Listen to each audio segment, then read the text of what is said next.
তারা ঝগড়া করেছিল, তারা অনলাইনে লুডো খেলছিল, ওই লুডোতে সে হেরে গিয়েছিল, সেটা নিয়ে একটা বাকবিতণ্ডা হয় তাদের মধ্যে। একই গ্যারেজের রিক্সা চালাতো আলমগীর ও আরিফ। কয়েকদিন আগে গ্যারেজে বসে মোবাইল অ্যাপসে লুডো খেলছিলেন তারা। খেলায় জয় পরাজয়কে কেন্দ্র করে ঝগড়া হয় দুজনের মধ্যে। এক পর্যায়ে আলমগীর আরিফকে একটি থাপ্পড় মারে। এই থাপ্পড়ের প্রতিশোধ নিতে সুযোগ খুঁজছিল আরিফ, পরিকল্পনা করে বসে আলমগীরকে হত্যার। রবিবার এমনই এক হত্যাকাণ্ডের বর্ণনা দেন সিএমপির বন্দর জোনের ডিসি শাকিলা সুলতানা। সামান্য একটা লুডো খেলা নিয়ে তাদের মধ্যে একটা ঝগড়া হয়েছিল। ওই ঝগড়ার প্রেক্ষিতে সে ভিকটিমকে ওখানে ডেকে নিয়ে যায়, ডেকে নিয়ে প্রাথমিকভাবে আঘাত করে। তো পরবর্তীতে সে মারা যায় না, কিন্তু ব্রিজের নিচে যে ঢালু জায়গা ওখানে যখন নিয়ে যায় তখন এক ধরনের রেঞ্চ আছে যেটা দিয়ে সে তার মাথায় এবং বুকে আঘাত করে।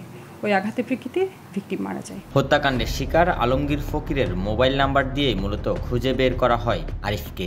আমাদের মূল ছিল ওর তার মোবাইল নাম্বারটা।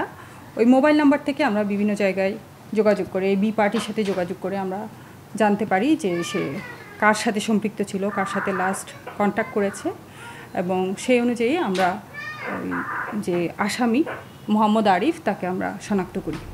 গেল 29 মে বুধবার গভীর রাতে নগরের বন্দর থানার কাস্টমস মোড় থেকে ইসহাক ডিপোর মাঝামাঝি কাস্টমস ব্রিজের পশ্চিমে মূলত হত্যাকাণ্ডের ঘটনাটি ঘটে।